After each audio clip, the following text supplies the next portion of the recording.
नमस्कार दोस्तों, कैसे हैं आप लोग। उम्मीद करता हूं बहुत अच्छे होंगे।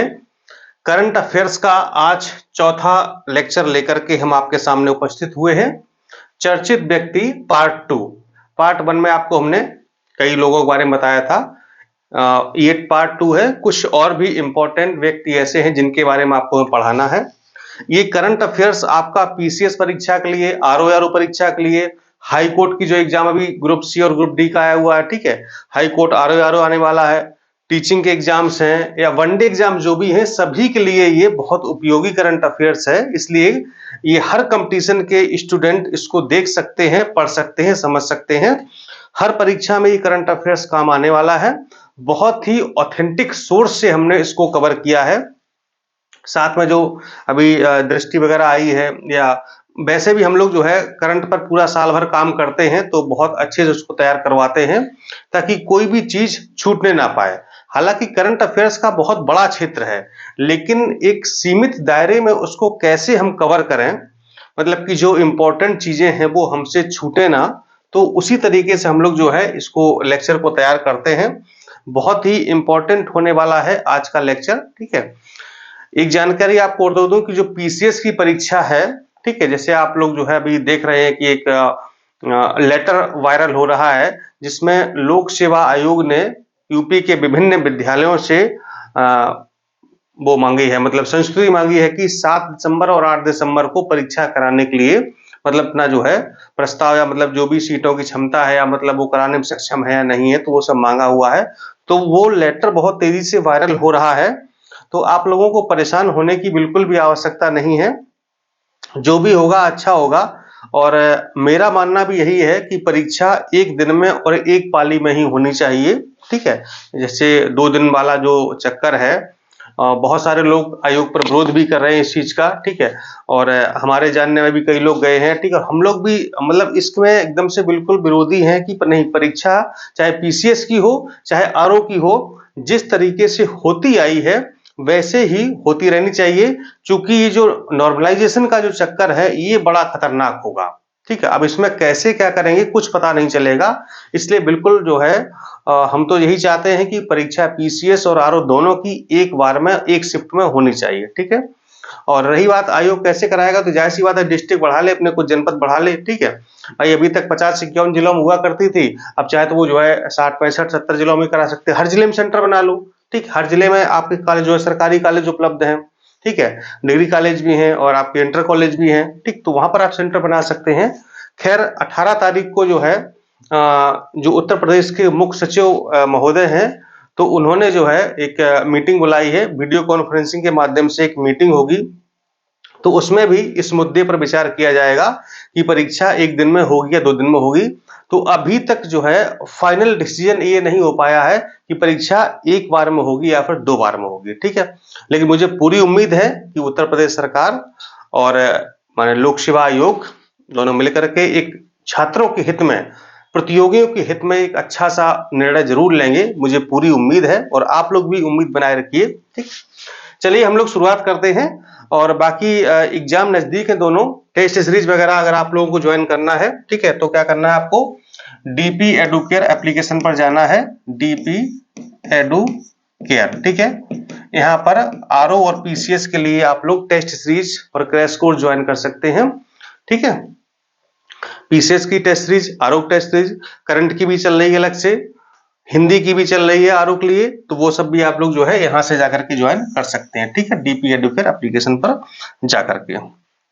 चलिए आगे बढ़ते हैं हम लोग और देखते हैं आज के पहले चर्चित व्यक्ति कौन है। डॉक्टर हरिणी अमर सूर्या, बहुत इंपॉर्टेंट है।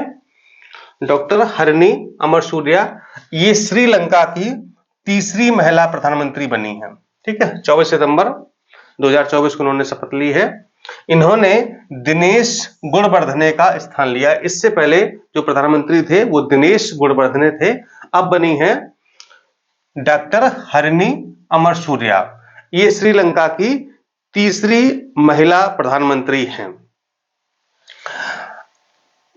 नेशनल पीपुल्स पावर की ये नेता है जो पहली बार सांसद बनी है। इनकी जो पार्टी का नाम है नेशनल पीपल्स पावर, ठीक है।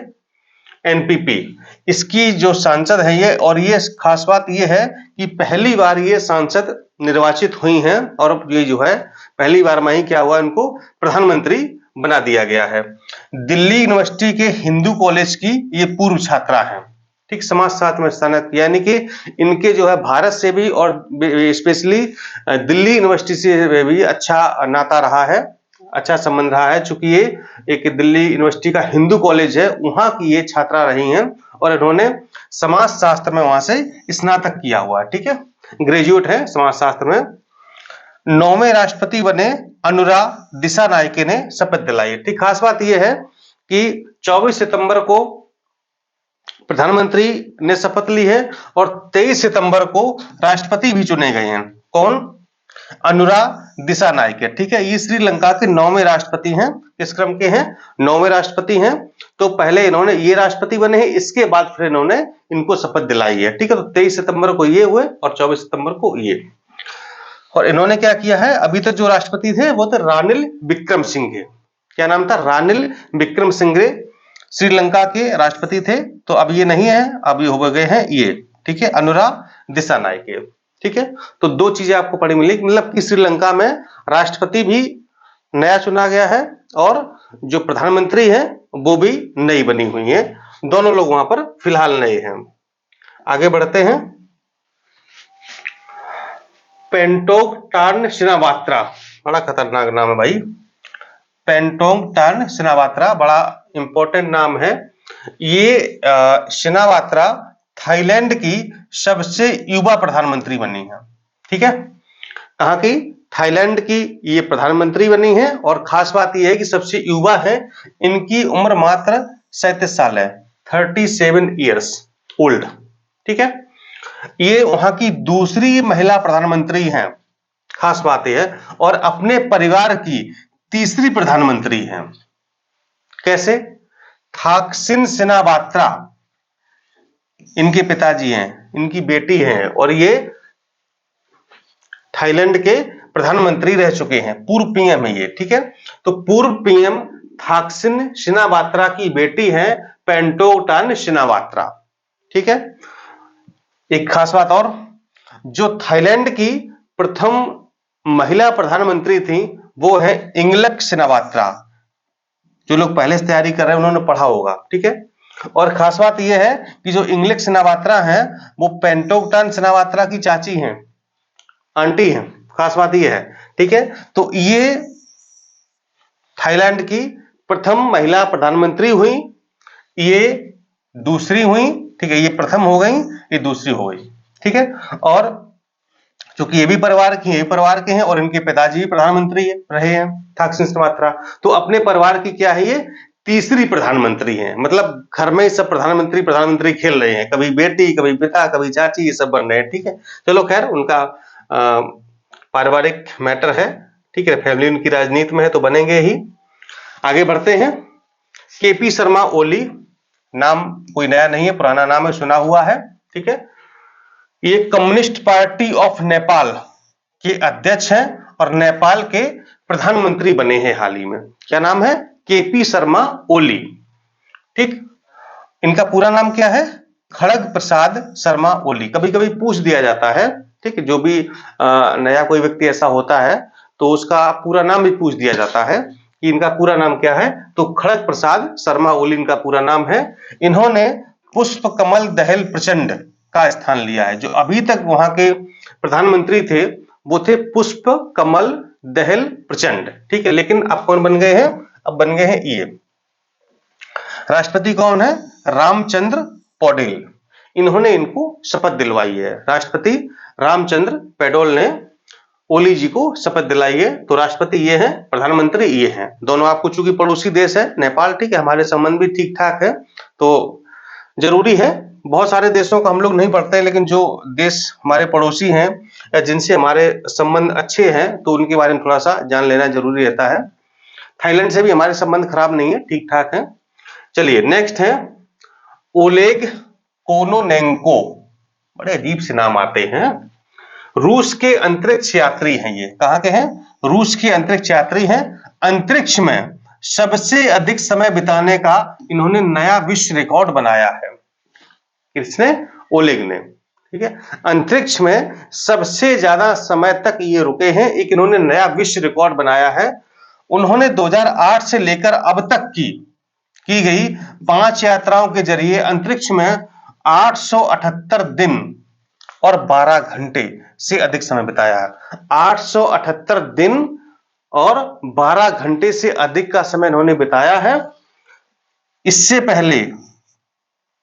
पूर्व है रिकॉर्ड रूस के ही अंतरिक्ष यात्री थे गेनेडी पाडल्फा इनके नाम था, लेकिन अब इनके रिकॉर्ड को तोड़ दिया गया है। अब इन्होंने रिकॉर्ड बनाया है कितने दिन में? 878 दिन और 12 घंटे। ये मतलब कुल मिलाकर के 2008 से लेकर के अब तक, मतलब जितनी बार भी अंतरिक्ष गए हैं वहां रुके हैं, तो अब तक इन्होंने क्या है, इतने घंटे का एक नया विश्व रिकॉर्ड बनाया है और अपने ही देश के अंतरिक्ष यात्री का रिकॉर्ड तोड़ दिया इन्होंने, तो इसलिए ये चर्चा में है। ठीक है, नाम इनका याद कर लीजिएगा, रूस के हैं, अंतरिक्ष यात्री हैं, रूस के हैं ये। चलिए और आगे बढ़ते हैं। पीटर हिग्स नोबेल पुरस्कार विजेता ब्रिटिश भौतिक विज्ञानी का 94 वर्ष की उम्र में क्या हुआ? निधन हो गया। ठीक है, कहां के हैं?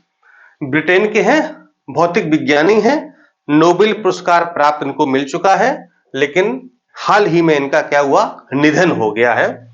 ये चर्चित क्यों है?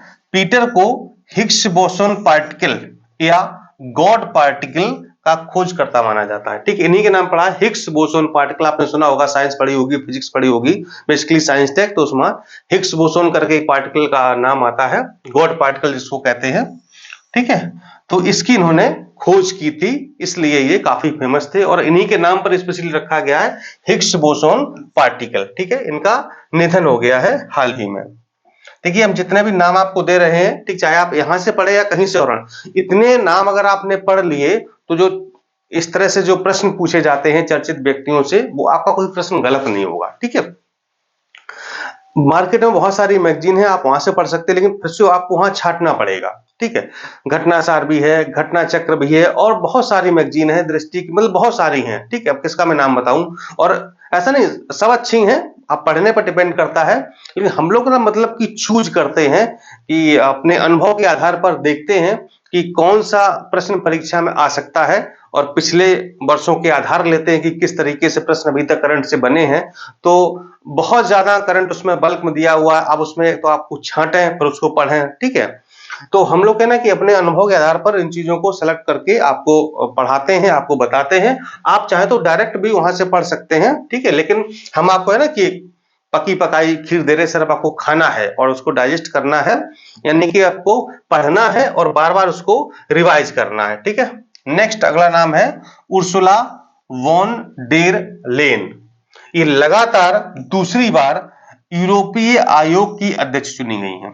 ठीक है, यूरोपीय आयोग की ये अध्यक्ष दूसरी बार चुनी गई हैं। इनका कार्यकाल 5 वर्ष होगा। ठीक, पहली बार ये 2019 में चुनी गई थी। ठीक है, यानी कि इससे पहले का जो 5 साल का कार्यकाल था वो भी इन्होंने पूरा किया है। 2019 में पहली बार चुनी गई थी, अब ये 2024 में फिर से चुनी गई हैं 5 वर्ष के लिए, तो लगातार दूसरी बार ये यूरोपीय आयोग की अध्यक्ष बन गई हैं। नेक्स्ट नाम है आपके सामने सुनीता विलियम्स का। भारतीय मूल की ये अंतरिक्ष यात्री हैं। Boeing Starliner aircraft, Boeing Starliner spacecraft के चालक दल की हिस्सा बनने वाली महिला बनी है। ठीक है, पहली महिला बनी, खास बात यह है पहली। ठीक, ये पूछा जा सकता, देखिएगा ये नाम बहुत इंपॉर्टेंट है चूंकि भारतीय मूल की हैं और ये हमेशा कुछ ना कुछ वजहों से चर्चा में रहती हैं। ठीक है, अंतरिक्ष यात्री, बहुत फेमस अंतरिक्ष यात्री हैं और ये बोइंग स्टारलाइनर स्पेसक्राफ्ट की जो चालक दल है जिसमें कई लोग होते हैं, तो उसका हिस्सा बनने वाली ये ऐसी पहली महिला है। इस वजह से ये प्रश्न इंपॉर्टेंट हो जाता है, पूछने की पूरी संभावना बनती है, इसलिए आपको याद रखना है। क्रिस्टलिना जॉर्जीवा अगला नाम है। देखिए, जो इनके बारे में पॉइंट बिंदु जरूरी होते हैं वही बताते हैं। बहुत दुनिया भर की आला कहानी बताने का कोई मतलब नहीं है। आपका भी टाइम खराब होगा, हमको भी लिखने पढ़ने में और मैटर बनाने में दिक्कत होती है। ठीक है, तो उतने खाली बिंदु हम लोग पढ़ें जो परीक्षा में वास्तव में पूछे जाएंगे और जहां से प्रश्न बनता है। अंतर्राष्ट्रीय मुद्रा कोष IMF की दूसरी बार प्रबंध निदेशक बनी है, मैनेजिंग डायरेक्टर इनको नियुक्त किया गया दूसरी बार। ठीक, अक्टूबर 2024 से इनका दूसरा कार्यकाल प्रारंभ होगा, 5 वर्षों के लिए बनी है। ठीक है, तो ये दूसरी बार किसकी, अंतर्राष्ट्रीय मुद्रा कोष की प्रबंध निदेशक बनी है। 5 साल के लिए फिर से बन गई है। अक्टूबर 2024 से इनका कार्यकाल क्या होगा, प्रारंभ हो जाएगा। अगला नाम है, कुछ और भी बहुत महत्वपूर्ण चर्चित व्यक्ति हैं, ठीक है, जिनको जान लेना बहुत जरूरी है। उनके बारे में बहुत हमने डिटेल नहीं लिखा है, ठीक, चूंकि डिटेल ऐसा कुछ था नहीं लिखने को, लेकिन नाम इंपॉर्टेंट है, नाम और वो क्या बने हैं ये जान लेना बहुत जरूरी है। चलिए तो शुरुआत करते हैं। पहला नाम है रश्मि शुक्ला। ये महाराष्ट्र की पहली महिला डीजीपी बनी है, डीजीपी, ठीक है, डायरेक्टर जनरल ऑफ पुलिस, यानी पुलिस महानिदेशक, कहां की, महाराष्ट्र की बनी है। एडमिरल दिनेश कुमार, ये 26वें नौसेना अध्यक्ष बने हैं अपने देश के, भारत के जो हमारी नौसेना है उसके ये 26वें क्रम के अध्यक्ष बने हैं। संजय कुमार मिश्रा, जीएसटी अपीलीय न्यायाधिकरण के पहले अध्यक्ष बने हैं। ठीक है, तो जीएसटी काउंसिल हमारी है, जब जीएसटी लागू हुई थी तो काउंसिल बनी थी, उसका जो है जीएसटी अपीली न्यायाधिकरण बनाया गया है, तो उसके ये पहले अध्यक्ष बने हैं। लेफ्टिनेंट जनरल उपेंद्र द्विवेदी, ये थल सेना अध्यक्ष बनाए गए हैं। नवनीत सहगल प्रसार भारती बोर्ड के अध्यक्ष बनाए गए हैं। नरसिंह यादव भारतीय कुश्ती महासंघ के एथलीट आयोग के अध्यक्ष बने। जो हमारा भारतीय कुश्ती महासंघ है तो उसका जो एथलीट आयोग है उसके ही अध्यक्ष बने। ठीक है, ये नाम आपको याद रखना और कोड क्या भाई, ये 2-3 बार आप पढ़ेंगे आपको एकदम से याद हो जाएगा। ठीक है, इनके बारे में बहुत कुछ ज्यादा जानने की आवश्यकता नहीं है, जरूरी नहीं है। चलिए कुछ नाम और हैं आपके सामने। Air chief marshal Amarpreet Singh, ये 26वें वायुसेना प्रमुख बने हैं। ठीक है, सॉरी 28वें ये वायुसेना प्रमुख बने हैं। बबीता चौहान उत्तर प्रदेश राज्य महिला आयोग की अध्यक्ष बनी है, बहुत इंपॉर्टेंट नाम है बबीता चौहान, उत्तर प्रदेश राज्य महिला आयोग की ये अध्यक्ष बनाई गई हैं। राजेश वर्मा, ये भी इंपॉर्टेंट नाम है, उत्तर प्रदेश राज्य पिछड़ा वर्ग आयोग के अध्यक्ष बनाए गए हैं। किशोर मकवाना, ये भी इंपॉर्टेंट है, राष्ट्रीय अनुसूचित जाति आयोग के अध्यक्ष बनाए गए हैं। ये 3 नाम आपको जरूर याद रखने हैं। ठीक है, चूंकि जितने भी महिला आयोग है, पिछड़ा वर्ग आयोग है और एससी आयोग है, इसके ये अध्यक्ष बनाए गए, हाल ही में बनाए गए हैं उत्तर प्रदेश सरकार के द्वारा, तो ये नाम आपको जरूर याद रखने हैं। अगले हैं टीवी सोमनाथन, ये देश के कैबिनेट सचिव बने हैं। ठीक है, इंपॉर्टेंट नाम है। अगला है चल्ला श्रीनिवासुलु शेट्टी, ये एसबीआई के भारतीय स्टेट बैंक ऑफ इंडिया के अध्यक्ष बनाए गए हैं। ये भी पूछा जा सकता है आपसे। ठीक है, चलिए कुछ नाम और हैं आपके सामने। गोविंद मोहन, ये देश के गृह सचिव बने हैं। ठीक है, वो पिछले वाले कैबिनेट सचिव थे, ये गृह सचिव हैं। ठीक है, होम सेक्रेटरी। विनय मोहन क्वात्रा, अमेरिका में भारत के अगले राजदूत बने हैं ये। ठीक है, भारत में अगले राजदूत होंगे। विक्रम मिश्री, देश के नए विदेश सचिव बने हैं। ठीक है, नए विदेश सचिव बने हैं। सुजाता सैनिक, महाराष्ट्र की पहली महिला मुख्य सचिव बनी है। ठीक है, सुजाता सैनिक, ये महाराष्ट्र की पहली महिला मुख्य सचिव, वो महिला डीजीपी थी, ये चीफ सेक्रेटरी हैं। रवि अग्रवाल, केंद्रीय प्रत्यक्ष कर बोर्ड के अध्यक्ष बनाए गए हैं, सीबीडीटी के अध्यक्ष हैं, central board of direct taxes, central board of direct taxes, short में कहते हैं सीबीडीटी, सीबीडीटी। ठीक है, केंद्रीय प्रत्यक्ष कर बोर्ड के अध्यक्ष बनाए गए हैं। मनु भाकर, हरियाणा में बेटी बचाओ बेटी पढ़ाओ अभियान है उसकी ये ब्रांड एम्बेसडर नियुक्त की गई हैं, याद रखिएगा मनु भाकर। ठीक है, हरियाणा में ये बेटी बचाओ बेटी पढ़ाओ जो हमारा अभियान है, योजना है, उसकी ये ब्रांड एम्बेसडर बनाई गई हैं। कुछ नाम और आपके सामने होंगे। चो जंग ताई, ये ताइवान के प्रधानमंत्री बनाए गए हैं। साइमन हैरिस आयरलैंड के सबसे युवा प्रधानमंत्री बने हैं ये। मियोल वार्नियर ये फ्रांस के प्रधानमंत्री बने हैं। जेबियर मिलेई अर्जेंटीना के राष्ट्रपति बने हैं। व्लादिमीर पुतिन 5वीं बार रूस के राष्ट्रपति बने। ठीक है, याद रखिएगा। ठीक, कितने बार? ये 5वीं बार रूस के राष्ट्रपति बने हैं व्लादिमीर पुतिन। ठीक है, तो इतनी चीजें थी इंपॉर्टेंट मेरे हिसाब से। ठीक है, और ये इंपॉर्टेंट वास्तव में है। 2 लेक्चर में हमने आपका चर्चित व्यक्ति वाला टॉपिक खत्म कर दिया। ठीक है, राष्ट्रीय पुरस्कार, अंतरराष्ट्रीय पुरस्कार आप लोग पढ़ चुके हैं। इसके बाद जो अगला वीडियो आएगा वो होगा फिल्म पुरस्कार का, यानी कि फिल्म के क्षेत्र में, फिल्मी दुनिया के क्षेत्र में कौन कौन से पुरस्कार दिए जाते हैं। जैसे कि फिल्म फेयर पुरस्कार है, राष्ट्रीय फिल्म पुरस्कार है, कांस महोत्सव होता है, आईफा होता है, ऑस्कर होता है, ग्रैमी अवार्ड्स होते हैं। ठीक है, तो अभी तक जितने भी, यानी 2024 में जितने भी पुरस्कार दिए गए हैं फिल्म से संबंधित, वो सारे आपको हम अगले वाले लेक्चर में पढ़ाने वाले हैं। ठीक है, उम्मीद करता हूं आपको ये हमारा लेक्चर आज का पसंद आया होगा, आपके काम का होगा। ठीक है, अगर आपके काम का है, आपको अच्छा लगा तो एक लाइक कर दीजिए, कुछ कमेंट कर दीजिए। हाँ, और सभी पीडीएफ हम आपको शीघ्र ही टेलीग्राम पर उपलब्ध करा देंगे। ठीक है, जो पॉलिटी पढ़ाई है उसकी भी, और जो करंट अफेयर्स अभी तक का हुआ है वो भी सारी आपको पीडीएफ उपलब्ध करा देंगे। ठीक है, नमस्कार, जय हिंद।